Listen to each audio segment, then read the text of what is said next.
다양한 분야의 명사를 초청해 삶의 지혜를 들어보는 시간 지혜다락방. 안녕하세요. 저는 김민진입니다. 지난주에 이어서 오늘도 지식생태학자 유영만 교수님과 함께하겠습니다. 큰 박수로 맞아주시기 바랍니다. 교수님 안녕하세요. 네, 안녕하세요. 반갑습니다. 네, 교수님 한 주간 잘 지내셨나요? 네. 저는 국토종주 중이거든요. 자전거 타고 부산 가서 633km 타고 왔습니다. 와, 엄청난 길을 다녀오셨네요. 네네. 체력적으로는 건강하신 거죠? 예, 가다가 지치진 않았으니까요. 예. 와, 정말 대단합니다. 지난주 강의에서도 참 대단한 걸 많이 느꼈지만 강의를 듣고 왜 언어의 연금술사로 불리는지 잘 알게 됐거든요. 네네. 그래서 오늘 강의도 굉장히 기대가 많이 됩니다. 오늘 강연은 어떤 주제로 이야기를 해주실 건가요? 계속 이제 주제는 언어에 관한 거고요. 네. 이제 메타포라고 은유법에 대해서 말씀드리려고 합니다. 그래서 우리의 복잡한 생각을 은유법을 잘 쓰시면 아주 간단 명료하면서도 사람들한테 감동을 줄 수 있는 그런 언어를 구사할 수 있는 이런 방법을 같이 생각해 보도록 하겠습니다. 네, 그러면 오늘 강의를 잘 들으면 교수님처럼 언어 유희를 잘 할 수 있을까요? 그렇게 되면 참 좋겠지만 조금 더 노력을 많이 하면 네. 될 것 같습니다. 네. 노력이 많이 필요한 거군요. 네. 설레는 마음으로 유영만 교수님의 강의 바로 청해 듣도록 하겠습니다. 여러분 큰 박수 부탁드립니다. 오늘은 특별히 메타포라고요. 우리말로 번역하면 은유법입니다. 메타포는 저는 배움의 대포라고 생각해요. 닮지 않은 두 가지를 연결시켜 놓고 공통점을 찾아내는 이런 문학적 수사법을 은유법이라고 하는 거예요. 복잡한 생각을 굉장히 단순하게 표현하는 것 같아요. 그래서 경지에 이른 사람은 단순하다. 엉뚱한 걸 연결시켜가지고 막 이렇게. 그런데 그런 사람들의 사유를 보면 정말 재밌지 않나요?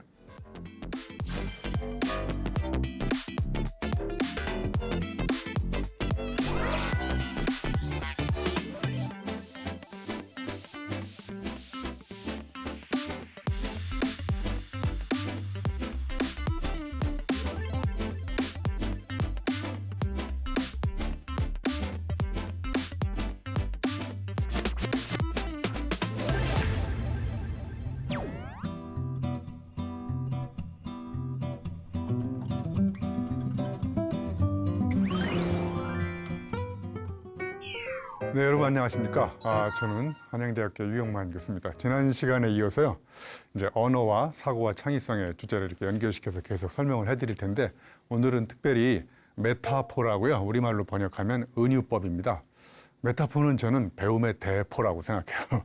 이 메타포를 배우시면 여러분의 배움의 출입구부터 완전히 새롭게 가능성의 문이 열린다고 생각하거든요. 그래서 우리 주변에 보면요, 경지에 이른 사람들의 공통점이 뭘까요? 어떤 경지, 성취감을 맛본 사람들, 이런 사람들의 공통점은 제가 보기에 복잡한 생각을 굉장히 단순하게 표현하는 것 같아요. 그래서 경지에 이른 사람은 단순하다. 그런데 단순하다고 경지에 이르진 않는 것 같아요. 그런데 아무튼 우리 주변에 보면 정말 어렵고 복잡하고 힘들고 이런 이야기들을 굉장히 사람들이 알아듣기 쉽게 이렇게 설명하고 설득하는 사람들이잖아요. 그 사람들이 갖고 있는 굉장히 중요한 공통점은 메타포, 은유법을 잘 쓰는 것 같아요. 자, 그러면 제가 오늘 첫 번째 비유법 중에 신영복 교수님께서 말씀하신 내용 중에 하나가 공부는 망치로 합니다. 이런 이야기를 하신 적이 있거든요. 그래서 제가 저 구절이 마음에 들어가지고 공부는 망치다 이런 책을 쓴 적이 있어요. 자, 공부는 망치다 그러면 왜 공부가 망치일까 이런 호기심이 들지 않나요? 근데 여기서 한 글자만 바꾸면 이 공부는 망치다와 전혀 다른 뜻이 되는데 조사 하나를 바꾸면 전혀 다른 뜻이 돼요. 어떤 단어를 바꾸면 뜻이 바뀔까요? 예, 공부를 망치다. 그러면 공부를 진짜 망친 거고요. 공부는 망치다는 A, 공부가 추상명사, B, 망치가 보통명사잖아요. 그러니까 추상명사 앞에 있는 공부라는 게 사전에 찾아보면 정의가 굉장히 어렵잖아요. 여러분 국어사전이나 대학 교수님이 쓰신 개론책에 나오는 정의를 읽고 막 눈물 흘리시고 감동받으신 분 계세요? 예, 감동이 안 오는 이유는 뭐냐면 그게 너무 교과서적으로 논리적으로 이 좌뇌형 이런 식으로 정의를 해서 그런 거예요. 그래서 메타포는 자기가 경험한 것, 체험한 그런 깨달음을 은유법을 써가지고 표현하는 거예요. 자, 예를 들면 공부는 왜 망치일까? 가만히 생각해 보세요. 자, 망치의 용도는 뭔가요? 망치. 뭔가 망치는 도구가 아니고 이렇게 못을 박거나 뭐 벽돌을 깨부수거나, 그죠? 자, 그러면 여러 가지 용도 중에 망치는 깨부순다라는 의미가 있어요. 자, 그러면 공부를 한다는 것은 어떤 의미일까요? 이전에 내 생각을 새로운 공부를 통해서 산산조각 이렇게 깨부수는 거예요. 그래서 여러분이 머릿속에 들어있는 고정관념, 고정관념이 고장이 나면 고장관념이 돼요. 네, 그래서 관념이 고장 나버리면 그건 수술도 안 되고 이제 머리를 바꾸셔야 돼요. 자, 그런데 아무튼 여러분 머릿속에 들어있는 통념이나 고정관념 이런 것들을 산산조각 깨부수는데 어떻게 해야 되느냐? 공부를 해야 되거든요. 아, 그러니까 공부라는 것도 뭔가를 깨부수는 거고 망치도 뭔가를 깨부수는 거잖아요. 자, 그러니까 공부하고 망치가 이렇게 겉으로 보기에는 닮아 있지 않는데 닮은 게 없는 것 같죠. 그죠? 그런데 가만히 들여다보니까 아, 공부하고 망치가 닮았어요. 자, 이렇게 닮지 않은 두 가지를 연결시켜 놓고 공통점을 찾아내는 이런 문학적 수사법을 은유법이라고 하는 거예요. 자, 그러면 공부를 사전에 찾아보면 뭐 고정관념을 깨부수기 위해서 힘들게 노력하는 행위, 뭐 이런 게 막 가슴이 심장이 뛰고 그러나 이런 정의를 들으면 네.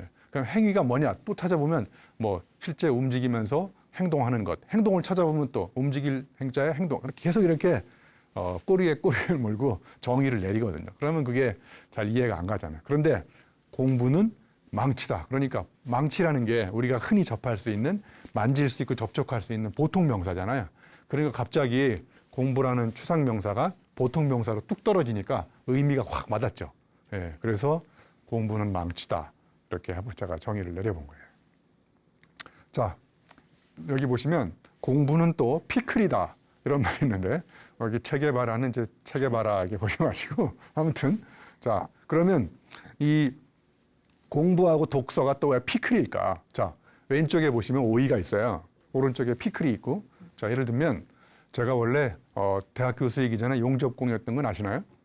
아, 모르시는구나. 저에 대해서 좀 알고 강의를 좀 들으셔야 되는데. 제가 한때 수도공고 다니면서 용접을 했었거든요. 그러다가 경기도 평택 화력발전소에 가서 1년간 또 평택 송탄 이런 밤무대에서 제가 놀았던 사람이에요. 아무튼 그런데 어떻게 대학 교수가 됐느냐?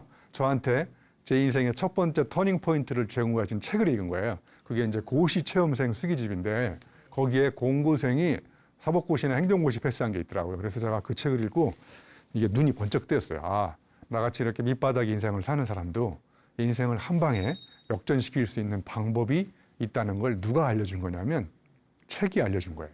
그래서 저는 그 책을 읽고 지금 돌이켜보니까 잘못된 꿈을 품은 거예요.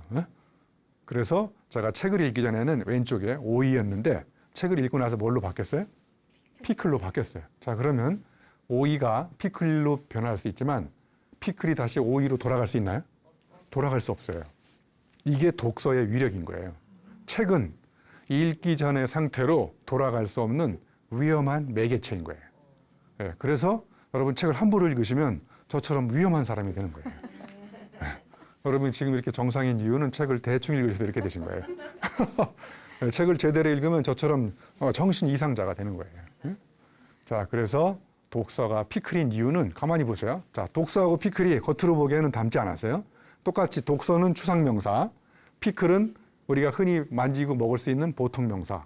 독서를 사전에 찾아보면 또 추상적이잖아요. 막 그 책, 뭐 또 누군가의 저서가 또 뭔지 모르겠어요. 저서를 읽고 의미를 이해하는 행위, 막 이렇게 또 정의가 돼 있단 말이에요. 그럼 이해가 안 가니까 그냥 아예 독서는 피클이다 이렇게 하니까 아, 독서가 오이에서 피클로 바뀌는 이런 변화를 전문 용어로 비가역적 변화라고 그래요. 원상태로 돌아갈 수 없는 위험한 변화, 이게 비가역적 변화인 거예요. 그래서 아, 독서는 오이에서 피클로 바뀌는 혁명적인 변화구나, 이런 걸 이제 알게 된 거죠. 네? 여러분 표정을 보니까 제 강의를 듣기 전에는 오이였는데 지금 서서 여러분 피클로 바뀌고 있어요. 그래서 여러분은 제 강의를 듣기 전의 상태로 돌아갈 수 없는 오늘 위험한 장소에 오신 거예요. 제가 오늘 강의 끝나기 전까지 여러분 다 피클로 바꿔버릴 거예요. 괜찮겠어요? 위험하시면 빨리 지금이라도 나가세요. 자, 대충 은유법이 어떤 엄청난 위력을 갖고 계신지 대충 이해가 가시나요? 네, 이해가 가시면 강의는 이걸로 마치도록 하겠습니다. 좀 더 할까요?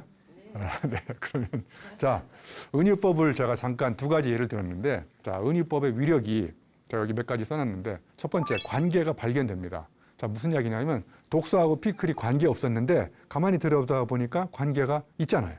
관계가 있다는 얘기는 나하고 너하고 뭔가 공통점이 있다는 거예요. 자, 그다음에 독서하고 피클이 경계가 있었는데 경계가 무너져. 독서가 피클로 들어가고 피클이 독서로 왔다 갔다 하고, 그다음에 독서하고 피클이 상호 침투가 일어나요. 네? 독서가 의미가 피클로 들어가고 피클의 맛이 독서로 들어가고 왔다 갔다. 그리고 이종 결합, 두 가지가 종류가 다르잖아요. 독서하고 피클이. 근데 이게 새롭게 결합이 되면서 세계 최초의 독서는 피클이라는 의미가 새롭게 형성이 되잖아요. 그러면서 여러분의 사유, 독서에 대한 생각이 비약적으로 발전하잖아요. 아, 지금까지 독서 그러면 하기 싫고 어려운 책 막 이런 게 떠오르는데 독서는 피클이다. 그러니까 갑자기 독서하고 싶지 않나요? 네, 이렇게 은유법만 잘 쓰셔도 우리의 사유를 비약적으로 발전시킬 수 있는. 그래서 이 독서는 피클인 이런 은유법처럼 수사력만 바꾸는 것이 아니라 은유법을 바꾸면 우리의 생각도 행동도 바뀐다는 걸 알아볼 수 있어요. 여러분 잘 아시는 스티브 잡스도 창의성이라는 걸 아주 쉽게 정의를 내렸어요. 크리에이티비티가 뭐냐? Connecting things라는 거예요. 자, things가 뭐냐면요. 창의성의 재료예요. 여러분이 직간접적으로 경험했던 모든 그 경험의 총 두께를 things라고 보시면 돼요. 아까 things에 해당하는 게 뭐야? 독서, 피클, 공부, 망치 이런 게 다 서로 관계없는 things야. 그런데 내가 그 things 중에 몇 가지를 주워다가 커넥팅 해보니까 크리에이티비티가 나오는 거예요. 네? 그렇죠? 그러니까 창의적인 사람들의 굉장히 중요한 공통점. 첫 번째, 여러분이 창의적인 사람이 되려면 첫 번째, things가 많아야 돼요. 여기 things가 뭐라 그랬어요? 직접 여러분이 경험한 것, 영화 본 것, 책 읽은 것, 사람 만나서 상처받은 것, 이런 재료가 창의성의 데이터베이스 안에 이렇게 많은 사람들, 이런 사람들은 뭔가 문제를 딱 던지면요, 안에 들어가가지고 이것저것 연결해가지고 바깥으로 이렇게 끄집어내요. 그래서 스티브 잡스 거를 이제 잠깐 바꿔서 다르게 얘기하면, 여러분 그 하늘 아래 새로운 거 없다 이런 말 많이 들어보셨죠? 네, Nothing is original, everything is remix. 모든 거는 다 주워다가 리믹스, 뒤섞은 것이다. 그러니까 독서하고 피클, 리믹스. 네, 독서하고 피클이 원래 저 독서에 대한 정의가 새로운 게 없는 거예요. 이미 있는 거를 이렇게 엮으니까 새로워 보일 뿐인 거예요. 네? 그래서 먼저 엮는 사람이 임자인 거예요. 네? 제가 오늘 보여주는 파워포인트 자료 이런 거 다 제 게 하나도 없어요. 남의 걸 주워다가 다 엮은 거예요. 그러니까 리믹스 시키니까 everything is 새로워 보이는 거예요. 네? 자, 이제 은유법의 예를 하나 또 들어보겠습니다. 불행 피하기 기술이라는 책에 보면 숙고하는 것은 손전등이지만 행동하는 것은 전조등이다. 자, 이런 은유법을 들었더니 어떤 친구가 교수님, 전조등이 뭐예요? 이렇게 물어보는 친구가 있어요. 자, 그러면 여기서 우리가 중요한 시사점을 얻을 수가 있어요. 은유법을 쓰는데 이해가 가시려면 어휘력이 어느 정도 뒷받침이 되지 않으면 은유법을 쓸 수가 없는 거예요. 아까 독서하고 피클이다 그랬는데 피클이라는 걸 모르는 사람이 있을 수 있다. 그러면 독서는 피클이다, 이게 이해가 갈까요? 이해가 안 가는 거예요.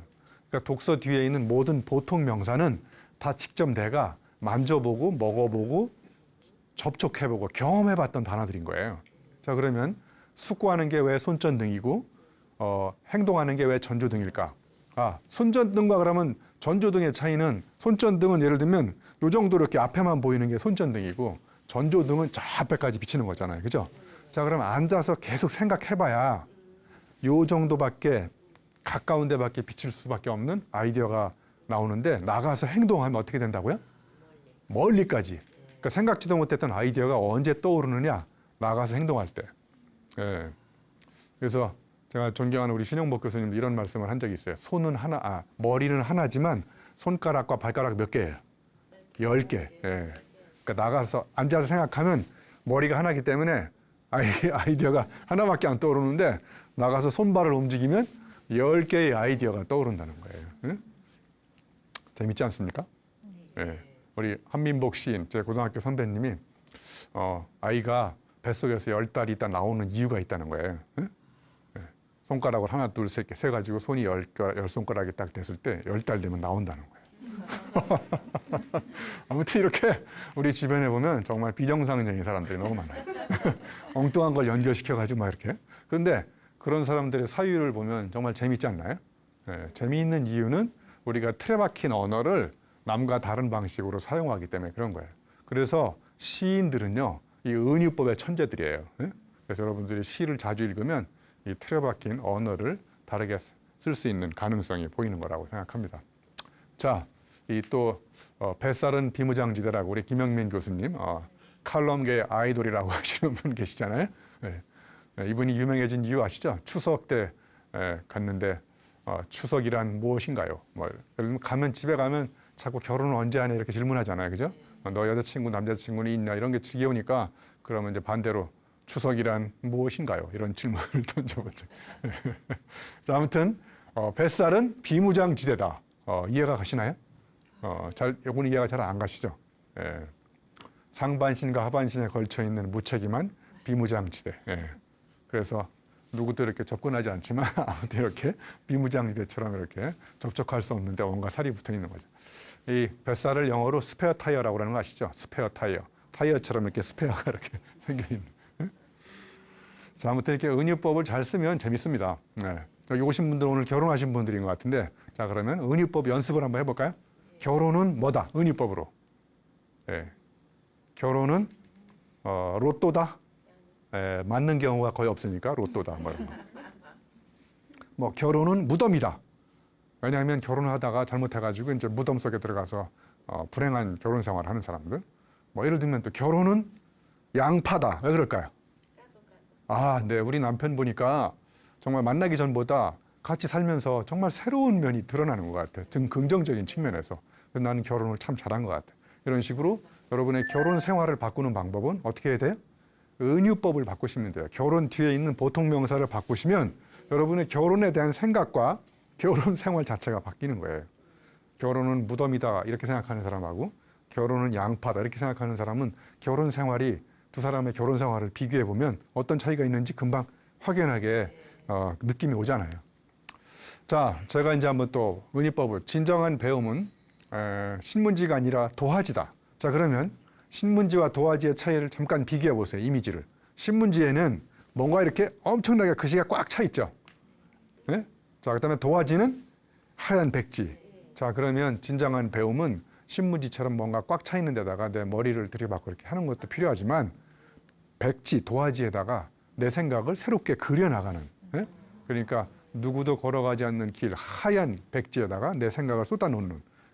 그래서 여러분도 글 쓸 때 글 잘 써지나요? 잘 안 써지죠? 잘 안 써지는 이유는 잘 쓰려고 그러기 때문에 그래요. 앞에 있는 잘자를 떼내버리고 그냥 쓰세요. 그러면 이제 개발 소발이 나오거든요. 그럼 개발 소발이 나중에 고치면 글발이 되는 거예요. 제 책도 다 개발 소발로 쓴 거예요. 그 독자들이 뭐라고 그래가지고 자꾸 고쳐가지고 이렇게 글발로 만드는 거예요. 그러니까 일단 쓰면 백지 위에다가 하얀 종이에다가 뭔가를 쓰면 놀랍게도요, 하얀 백지 위에 써있던 문장이 다른 문장을 이렇게 불러와요. 한번 해보세요, 진짜로. 한 문장을 쓰지 않고 백지를 놓고 들여다볼 때 머리가 하얗게 확 바뀌어요. 그런데 거기다 뭔가를 쓰고 그 다음에 생각하면 이 썼던 문장이 다른 걸 끌고 온다니까요. 그러니까 글쓰기는 발상이 아니고 연상인 거예요, 연상. 그러니까 여러분이 글을 잘 못 쓰는 거는 은유법하고 똑같아요. 연결시킬 재료가 없으니까 안 써지는 거예요. 네? 제가 이렇게 책을 93번째까지 쓰거나 번역한 원동력은 저는 엄청난 경험을 했잖아요. 시골에서 제 고향이 충북 음성에서 수렵, 어로, 채취, 농경 생활했잖아요. 그리고 저 고등학교 때는 또 일찍부터 술을 마시고 불량 청소년으로 그리고 저 또 평택 송탄 가서 회색빛 청춘을 보내고 이런 모든 경험이 다 지금 생각하면 이 엄청난 글감으로 작용하는 거예요. 그래서 여러분도 저처럼 글을 잘 쓰시려면 방탕도 하시고 방랑생활도 하시고 그래서 방황을 해봐야 방향을 잡을 수 있는 거예요. 거꾸로 방향을 잡으려면 이 방향은 감동의 느낌표이거든요. 그럼 느낌표는 어디서 나오냐면 호기심의 물음표, 곡선의 물음표가 직선의 느낌표를 만드는 거예요. 그러니까 물음표를 가지고 방황을 많이 한 사람일수록 감동의 느낌표를 찍을 수 있는 거예요. 자, 그 다음에 제가 또 한번 제 경험인데요. 제가 몇 년 전에 잠실 실내체육관에 가서 14,000명을 대상으로 강의를 한 적이 있어요. 와, 제가 정말 태어나서 14,000명을 대상으로 강의한 게 처음이거든요. 근데 제 강의를 들으러 14,000명이 왔는 줄 알았더니 제 뒤에서 G드래곤이 공연을 하더라고요. 네. 아무튼 한 회사가 그 대학생들 대상으로 하는 그 굉장히 큰 강연이었었는데 그때 우리 GD한테만 열광을 하고 나한테 열광을 안 해서 제가 이제 기선을 제압하려고 이런 질문을 던진 적이 있어요. 여러분, 열정과 열광의 차이는 뭡니까? 여러분, 열정과 열광의 차이. 아주 쉽게 은유법으로 표현하면 열정은 땀인 거고요. 열광은 침인 거예요. 이해가 가시나요? 열정은 내 열정은 내 일에 몰입을 하면서 부산물로 나도 모르게 땀이 흘러요. 열광은 남의 일에 발광하면서 부산물로 침이 나와요. 그러니까 여러분, 성공하는 사람은 땀을 흘리나요? 침을 흘리나요? 땀을 흘리죠. 건강한 사람은 침을 흘리는 사람이에요? 땀을 흘리는 사람이에요? 땀을 흘리는 사람이에요. 여러분, 우유 앉아서 먹는 사람보다 우유 배달하며 땀 흘리는 사람이 더 건강하다는 이야기가 있잖아요. 자, 그러니까 간단한 땀과 침의 차이지만 저거를 추상명사 열정과 열광에 대입해서 이렇게 쉽게 풀어낼 수 있다는 거예요. 그럼 사람들이 금방 확 와닿게, 열정은 땀이구나. 내 일에 몰입하면서 막 에너지를 쏟고 막 육체적으로 노동을 하니까. 근데 침은 앉아서도 나오잖아요, 가만히. 시샘이 침샘을 자극하면 이렇게 침이 나오는 거예요. 그래서 참고로 열정과 열광의 차이를 땀과 침의 차이로 한번 비교해 보세요. 그러면 땀하고 침은 몇 가지 차이가 있는지 한번 이따 돌아가시면서 쭉 써보세요. 땀하고 침은 어떤 차이가 있는지. 그 중에 하나만 알려드릴게요. 일단 나오는 방향이 달라요. 땀과 침은. 땀은 안으로 들어가야 돼, 바깥으로 나와야 돼요. 땀은 바깥으로 흘러야 되고 침은 침은 안으로 들어가야 돼. 이 방향이 바뀌면 위험해지는 거예요. 침이 계속 흘러지면 이게 추해 보이는 거잖아요. 재미있으시죠? 재미있으시면 크게 웃어주시고 그러세요. 자, 김승희 시인이 쓴 새벽밥이라는 시가 여기 은유법이 들어있거든요. 제가 시인들이 은유법의 천재라고 그랬잖아요. 새벽에 너무 어두워 밥솥을 열어봅니다. 하얀 별들이 밥이 되어. 자, 갑자기 별들이 밥이 됐다. 으스라져라 껴안고 있습니다. 정말 놀라운 표현 아니에요? 하얀 쌀을 보고 별들이 서서 으스라져 껴안고 있다는 거예요. 별이 쌀이 될 때까지, 쌀이 밥이 될 때까지 살아야 합니다. 그런 사랑 무르익고 있습니다. 자, 그러니까 별이 쌀이 되고 쌀이 밥이 되고 아까 은유법의 특징이 뭐라고 했어요? 상호 침투가 일어나면서 경계가 무너지고 관계없는 것들이 관계가 깊어진다고 그랬잖아요. 그래서 시인은 쌀을 보고 별을 생각한 거죠. 근데 여러분은 쌀을 보고 별을 생각하세요? 그냥 배고프니까 빨리 먹어야 되겠다 이런 생각밖에 안 들잖아요. 그러니까 여기 이제 제가 정리를 하면 은유법의 첫 번째는 비트는 거예요. 쌀이 별로 비틀어지고 별이 쌀로 비틀어지고. 그래서 나 스스로를 먼저 문을 여는 거예요. 쌀이 나한테 들어오게. 별이 문을 열어. 쌀이 나한테 들어오게. 그 다음에 이제 타자를 수용하는 거예요. 별이 쌀을 수용하고 쌀이 별을 수용하고. 그러면 서로 뒤흔들어 가지고 이제 쌀과 별의 의미를 파괴한 다음에 제3의 의미를 새롭게 창조해내는 거예요. 그래서 여러분들이 시를 많이 읽으시면 그만큼 굉장히 창의적인 사람이 될 수 있고 은유법을 잘 쓸 수가 있어요. 제가 이번에 부산 국토종주 자전거 타고 가면서 여러 가지 책도 가져가지 않고 딱 시집을 하나 가져갔거든요. 그래서 피곤하지만 저녁 때 이렇게 시집의 시 문구를 이렇게 열어보면서 그 문구와 내가 고통을 흘리면서 땀을 흘렸던 이런 것들을 시적인 언어와 연결시켜서 이렇게 제가 장문에 글을 썼어요. 그래서 국토종주는 완주가 아니라 온주다. 여러분, 완전함과 온전함의 차이 아시죠? 그러니까 완벽함, 완전함, 완성 이런 것보다는 온전히 나의 몸을 갖고 가면서 나의 정체성, 나다움을 드러내는 행위가 온전함이야. 그래서 제가 온주라는 단어를 만들었어요. 온주가 따뜻한 줄숫자가 아니고요. 자, 제가 또 지식이라는 개념과 산부인과 의사라는 개념을 갖다 붙여가지고 지식 산부인과 의사 이렇게 제가 또 세계 최초로 단어를 하나 만들었어요. 그래서 지식을 창조하는 방법을 지식 임신, 지식 출산, 지식 입덧, 지식 애무 이런 단어를 제가 세계 최초로 만든 거예요. 예. 근데 이런 생각은 어디서 떠오르는 거냐? 여러분 봐보세요. 이 지식이라는 개념하고 산부인과 의사가 서로 따로 구분하잖아요, 있어요. 그죠? 그러면 지식은 아시죠? 산부인과 의사도 아시죠? 그러면 이렇게 흔해 빠진 단어를 저는 취미 생활이 뭐냐면 이걸 갖다 붙여요. 갖다 붙이니까 지식 산부인과 의사가 탄생한 거잖아요. 그러니까 전 세계에 지식 산부인과 의사는 저 혼자밖에 없어요. 응? 근데 문제는 지금 지식 산부인과 의사라고 얘기하는데 한국 산부인과 의사협회에서 저를 의사로 인정 안 해주고 있어요. 응? 제가 실제로 경험한 건데 제가 트위터에다가 제가 한참 트위터 열심히 할 때 영향력 지수 한 10 안에 들었던 사람이거든요. 지금 트위터도 안 하지만. 근데 제가 재미있게 표현하기 위해서 저는 한양대학교 교수이자 작가이자 지식 출산을 새롭게 도와주는 지식 임신 클리닉을 개설하고 있는 지식 산부인과 의사다 이렇게 했더니 의사가 나타나가지고 나한테 의사냐고 물어보더라고요. 물어보는 조짐이 약간 좀 기분이 나빴어요. 그래 의사다 그랬더니 그러면 의사 자격증이 있냐고. 아, 야, 내가 만든 건데 무슨 자격증이 필요하냐. 어? 그래서 야 그러면 색채의 마술사 샤갈은 화가잖아요, 그죠? 저 사람이 자기를 표현할 때 마술사라고 표현하잖아요. 그럼 샤갈은 마술사 자격증 있나요? 그럼 윤봉길 의사는 의사입니까? 네. 이렇게 얘기했더니 교수님하고 더 이상 얘기하고 싶지 않다고. 네. 그래서 나도 너하고 얘기하고 싶지 않다고 그랬어요. 근데 뭔가 이렇게 창의적인 생각을 하면 주변에서 이렇게 박수 쳐주고 굉장히 신기한 생각이고 색다른 생각이 이렇게 응원해 줘야 되는데 자꾸 시비를 거는 사람들이 주변에 많다는 거예요.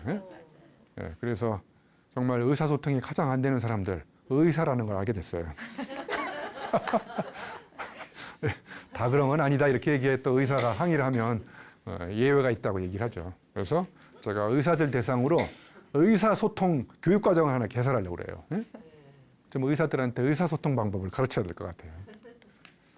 자, 그런데 그 친구가 나보고 교수님은 의사가 아닌데 의사라고 사기를 쳤기 때문에 대중을 상대로 공개 사과하라는 거예요. 그 제가 공개 사과를 이렇게 했어요. 예? 그랬더니 교수님 정말 대단하시다고. 교수님하고 더 이상 얘기하고 싶지 않다고. 나도 너하고 얘기하고 싶지 않다고 그랬어요. 근데 자, 이걸 제가 그냥 보여드린 이유가 있어요. 자, 공하고 개하고 사과가 따로 떨어져 있으면 익숙하죠? 여러분한테 제가 공하고 개하고 사과를 하나씩 보여주면 웃어요, 안 웃어요? 안 웃었는데 여러분이 저걸 보고 웃은 이유가 뭐예요? 어서 많이 봤는데 하나로 붙어 있잖아요. 그리고 새로운 상상력, 이미지가 imagination, 새로운 상상력을 자극하지 않나요? 예. 이런 게 은유법처럼 관계없는 걸 갖다 붙여놓으면 공부는 피클 이런 것처럼 색다른 사유를 촉발하는 상상력의 촉진자가 되는 거예요. 예? 그래서 MIT에 있는 마빈 민스키 박사님이 창의성의 정의를 뭐라고 정의를 내렸느냐? 흔한 구성 요소들의 흔치 않은 결합. 자, 공하고 개하고 사과, 지식과 산부인과 의사 다 흔해 빠졌잖아요. 그런데 갖다 흔치 않게 결합을 하니까 사람들한테 색다른 사유를 일으킬 수 있는 굉장히 중요한 촉진자가 되잖아요. 예? 예. 그래서 이거는 화가로 따지면 르네 마그리트라는 사람이 있어요. 르네 마그리트라는 사람이 벨기에의 초현실주의 화가인데 이 사람이 만드는 화법이 있어요. 전문 용어로 데페이즈망이라고. 저기 보시면 얼룩말하고 사자가 같이 붙어 있죠. 자, 얼룩말 따로 사자 따로일 때는 사람들한테 주목을 안 끌지만 갖다 붙여놓으니까 저게 뭐지? 예, 익숙한 이미지에 낯선 중첩, 낯선 연결 이런 거를 데페이즈망이라고 하는 거예요. 예? 방금 전에 제가 보여드렸던 대로 이것도 공하고 개하고 사과가 익숙한 이미지에 낯선 중첩. 그러니까 사람들한테 새로운 호기심을 자극하고 저기 물고기 보시면 밑에는 사람 몸뚱이지만 위에는 물고기고 저게 사람인지 물고기인지. 그러니까 일단 사람들한테 주목을 끌려면 흔해 빠진 것들을 흔치 않게 갖다 결합시키는 것. 은유법도 마찬가지예요.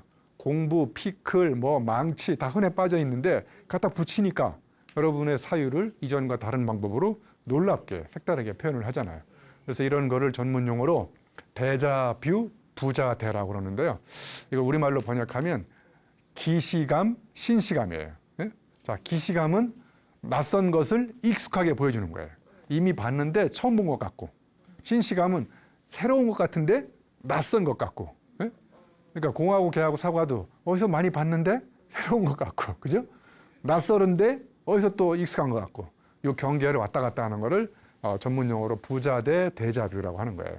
이거를 가장 잘한 사람, 스티브 잡스입니다. 스티브 잡스가 뭔가 새로운 거 만든 거 없어요.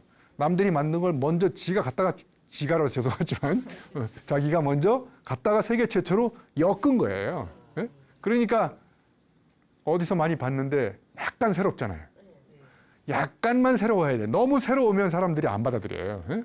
사람들은 익숙함의 천재이기 때문에 누군가가 새로운 걸 발명했어요. 그럼 너무 일상생활과 동떨어져 있는 색다른 사유나 행동을 촉구하면 사람들은 불편하기 때문에 그쪽으로 바로 안 가요. 그러니까 한 발짝만 약간 새롭게. 그러면 이제 사람들이 그걸 보고 아, 저걸 사용하면 내 삶도 조금씩 바뀌겠구나. 이런 생각을 하게 되는 거죠. 자, 그래서 은유법을 계속 연습해 보면 책을 은유법으로 표현하면 첫 번째, 책은 창이다, 윈도우. 왜 그럴까요? 책을 한 권만 읽은 사람은 책을 한 권도 안 읽는 사람이 있어요. 그런 사람은 창문이 없는 깜깜한 방에 사는 거야. 근데 책을 한 권 읽으면 창문이 하나 생겨요. 두 권 읽으면 창문이 두 개.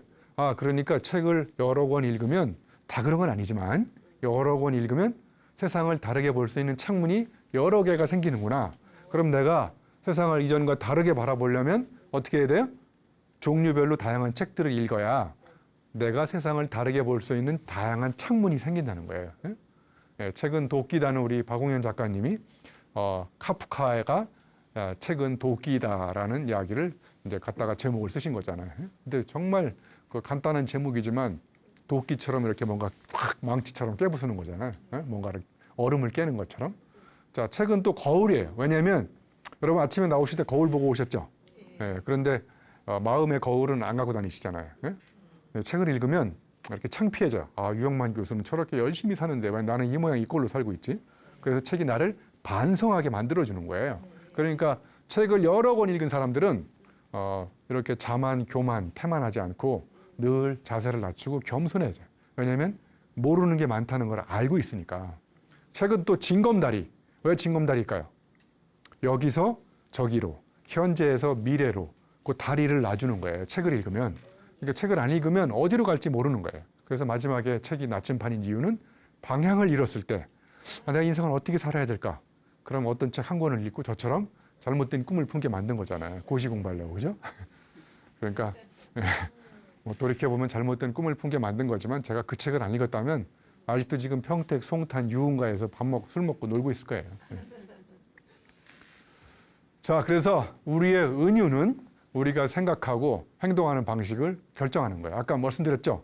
결혼에 대해서 저 생각을 바꾸려면 어떻게 해야 돼요? 결혼에 대한 은유법을 표현하시면 돼요. 결혼에 대한 국어사전의 정의는 딱 하나밖에 없지만 결혼에 대한 여러분의 생각을 바꾸는 방법은 뒤에 있는 은유법을 계속 바꾸시면 돼요.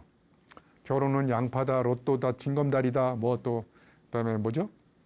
무덤이다, 또 뭐 생각해 보세요. 결혼은 뭐다? 네, 결혼 생활이 이렇게 별로 편안하지 않으신 것 같아요. 네, 그래서 놀라운 거, 은유법을 바꾸면 은유법을 바꾸는 순간 그것에 대한 생각도 바뀌고 그것에 대한 행동도 바뀐다는 거예요. 그러니까 내 생각과 행동을 바꾸는 가장 강력한 방법은 내가 늘상 쓰는 은유법을 바꾸면 내 사유가 비약적으로 발전한다는 거예요. 자, 여기 보시면 면역은 사적인 계좌인 동시에 공동의 신탁이다. 이게 면역에 관하여라는 책에 나오는 말인데, 자, 면역. 제가 이제 2차 접종까지 했어요. 자, 그러면 제 몸이 건강한 거는 제 개인을 위해서 투자한 거예요. 그러니까 사적인 계좌에다가 돈을 입금하는 거랑 똑같은 거예요. 그런데 내가 면역을 하고 운동을 하면 건강해지면 어떤 일이 발생하냐면 공동체가 같이 건강해지는 거예요. 나하고 만나는 사람이 내가 건강할 때 같이 만나는 관계도 건강해지잖아요. 그죠? 여러분, 제가 몸이 아파가지고 병원에 가 있으면 여러분 기분이 굉장히 좋으시죠? 기분이 안 좋아지는 이유는 유영만 교수가 나하고 관계가 있기 때문에 그 사람의 아픔은 나의 아픔인 거예요. 그러니까 여러분이 몸이 건강해야 되는 이유는 여러분의 몸 개인을 위한 것뿐만 아니라 여러분과 만나는 모든 사람들한테 행복을 주기 위해서 여러분은 건강해야 되는 거예요. 그러니까 면역이 중요한 이유. 요걸 내가 그러면 제가 또 표절 전문가인 건 아시죠? 세상에 있는 걸 다 주워다가 저의 방식으로 바꾸는데 굉장히 재미를 느끼는 사람이에요. 이걸 살짝 이렇게 바꿨어요. 운동은 사적인 계좌인 동시에 공동의 신탁이다. 아, 운동을 하면 내 몸도 건강하고 공동체도 건강해지고. 예? 그래서 제가 1년 365일 거의 매일 아침에 운동을 하거든요. 예? 예, 그래서 제가 부자의 일원칙, 몸에 투자하라 이런 깨알 홍보로 제가 책을 쓰기도 했어요. 그래서 체력은 어디서 나오느냐? 뇌력에서 나오는 거야. 아니, 뇌력이 어디서 나와요? 체력에서. 그러니까 몸이 건강하면 건강한 마음이 나오고 건강한 정신이 깃드는 거예요. 여러분 병원에 누워 있는데 상상력이 막 풍부해가지고 열정적으로 살아가는 사람이 있어요? 병원에 누워 있는데? 예. 그러니까 패션, 열정 이런 것도 어디서 나오느냐? 체력에서 나오는 거예요. 예? 그래서 여러분 몸이 망가지면 몸빼 바지 입어야 돼요. 몸빼 바지는 정말 기적 아닙니까? 어떤 몸도 다 받아주잖아요. 예. 그런데 몸빼 바지 입으시면 이제 아주머니로 바로 전락하는 거예요. 자, 그래서 이 창의성은 다시 한번 정리하면 이제 다른 사람의 저 MIT의 미디어랩 소장님을 하셨던 니그로 폰테 교수님이신데 저분이 창의성은 만날 것 같지 않은데 unlikely juxtaposition은 뭐냐면 만날 것 같지 않은데 이질적인 게 서로 만나는 순간 크리에이티브 스파크가 탁 튀면서 만난다는 거예요. 예? 공부하고 망치가 이질적이잖아요. 만났는데 세계 최초의 크리에이티브 데피니션 단어가 딱 떠오르잖아요. 그죠? 이런 식으로 창의성은 이종 결합에서 나온다는 거예요. 그러니까 우리는 비슷한 사람, 전공이 같은 사람 이런 사람들끼리 계속 만나면 그냥 유유상종이 되지만 그죠? 가끔씩 이래도 나하고 전혀 다른 세계에 사는 사람, 그다음에 나하고 전혀 다른 공부를 하는 사람, 그죠? 이런 사람들을 자꾸 만나면 어떻게 되냐면 내 익숙한 생각이 낯선 생각과 접속되면서 내 생각 안에도 다른 사유가 싹이 트기 시작하는 거예요. 자, 그리고 이제 은유는 역지사지의 도구다. 역지사지. 역지사지가 왜 역지사지인지 아시죠? 아까 말씀드렸듯이 자, 별이 쌀의 입장이 돼보는 거예요. 그죠? 쌀이 별의 입장이 돼보는 거고 독서가 피클인 거는 독서가 한번 피클 입장이 돼가지고 생각해 보는 거예요. 예? 피클은 또 독서가 무슨 꿈을 꿈고 있는지 그 사람 입장에 대해 한번 생각해 보는 거고. 예? 이런 식으로 역지사지의 달인은 누구냐? 시인입니다. 시인. 예? 시인들은 이 세상에 있는 모든 사물들을 다 무라일체, 사물과 나는 한 몸이다. 이렇게 생각하는 거예요. 그래서 그 사람 입장이 돼가지고 가만히 귀 기울여 들어보는 거야. 그래서 그 친구, 그 사물, 현상, 사람들이 뭘 이야기하는지를 잘 들어보는 거예요. 여러분이 지금 의자에 앉아 계시는데 의자에 대해서 여러분 한 번이라도 미안하다고 생각한 적 있어요? 의자가 지금 얼마나 힘들게 해서 여러분 지금 육중한 몸무게를 의자가 밑에서 이렇게 받치고 있잖아요. 빨리 의자한테 미안하다고 얘기하세요, 빨리. 예, 예. 그리고 의자가 그 힘들어하는 소리를 잘 들어보세요. 예? 야, 이놈아 좀 몸무게 좀 빼라. 이걸 몸이라고 갖고 다니느냐? 이런 걸 그대로 받아 쓰면 뭐가 되는 거예요? 시가 되는 거예요, 시가. 그러니까 시인은 죄송하지만 별다른 노력 없이 역지사지만 생각하시면 돼요. 응? 사물의 아픔은 나의 아픔이구나. 응? 그래서 안도현 시인도 꽃게라는 시를 썼잖아요. 스며드는 것. 꽃게가 간장 속에 밤쯤 몸을 담그고 엎드려 있다. 그러면서 막 꽃게가 이제 간장을 쏟아보니까 막 사투를 벌이는 거예요, 꽃게가. 예? 그 사투 벌이는 모습이 연상이 되나요? 예, 그리고 마지막 두 줄에 이렇게 써 있어요. 꽃게가 어미 개가 뱃속에 품고 있는 알한테 이제 유언을 남기고 죽었어요. 저녁이야, 불 끄고 잘 시간이야. 깜깜해지니까. 그래서 몰살에서 탄생한 음식이 뭐예요? 간장게장이에요.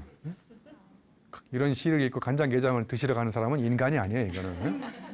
이게 어떻게 입에 넘어가야 간장게장이 막 그 연상이 되는데. 그러니까 모든 메타포 이런 거는 다 입장을 바꿔서 시도 마찬가지고요. 자, 여기 유혹은 미늘이다 이런 말이 있는데 미늘이 뭔지 아세요? 모르시는 분 많을 거예요. 낚시는 아시죠? 낚시가 고기를 딱 물면 이제 거꾸로 빠져나가기 못하게 역방향으로 이렇게 뾰족하게 갈고리를 만들어 놓은 게 미늘이에요. 예? 예. 어떤 사람은 저거 마늘 스페링 오탈자 아니냐 이렇게 쓰는 예? 미늘이에요. 미늘. 근데 여기서 미늘이라는 단어를 모르면 유혹은 미늘이라는 은유법을 이해할 수 있을까요? 없을까요? 이해할 수 없는 거죠. 예? 그래서 은유법은 두 가지가 전제가 필요한. 첫 번째, 해당 단어에 대한 체험적인 경험이 있을 것.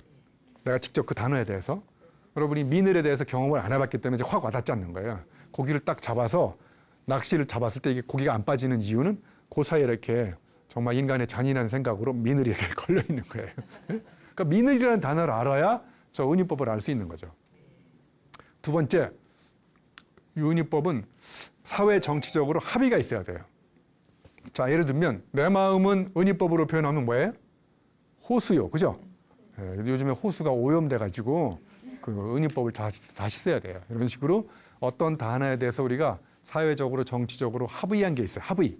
그 합의한 게 우리가 공유되고 합의를 했으면 그것대로 써야 되는데 그것의 의미가 가끔씩 무너질 때가 있거든요. 그러면 그걸 이제 다시 바꿔야 되는 거죠. 네? 네.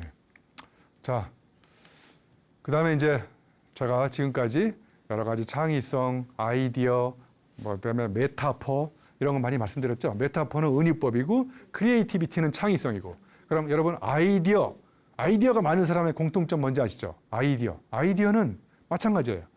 익숙한 것을 낯설게 변결시키는 사람. 아이디어가 풍부한 사람들은 안에 들어가서 새로운 생각들을 이렇게 끊임없이 끄집어내는 거예요. 자, 그러니까 아이디어도 두 가지를 연결시키는 거고, 메타포, 은유법도 두 가지를 연결시키는 거고, 창의성도 스티브 잡스처럼 connecting things 두 가지를 연결시키는 거고. 그러니까 이 세상에 수없이 많은 숱한 익숙한 것들을 낯설게 연결시키면 아이디어도 풍부해지고 메타포, 은유법의 천재가 되기도 하고 창의성의 달인이 되기도 하는 거죠. 여러분, 이 정도로 강의를 마치도록 하겠습니다. 고맙습니다.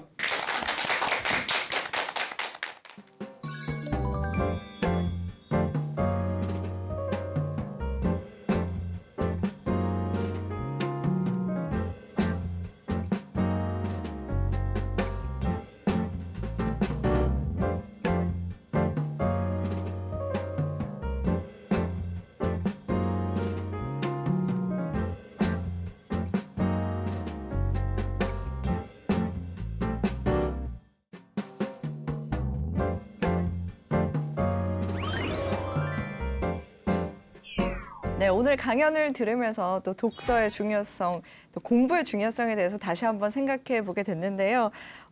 교수님이 비위를 맞추려고 노력하기보다는 비유를 개발하려고 노력하라. 또 앞문이 막히면 질문을 던져서 옆문과 뒷문으로 나가라. 네. 이런 말씀을 하셨는데 이 정도면은 살아있는 명언 제조기가 아닌가 이런 생각이 드는데요.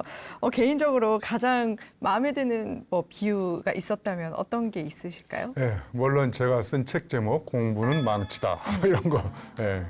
아무튼 이제 우리가 살아가면서 은유법을 이전과 다르게 계속 바꾸지 않으면 여러분이 남이 만드는 은유법을 계속 쓰시면 남의 사유에 종속돼서 사는 거예요. 네? 그래서 내 생각을 개발하는 가장 강력한 방법, 은유법을 나의 체험으로 다시 계속 만들어내면 좋을 것 같아요. 네.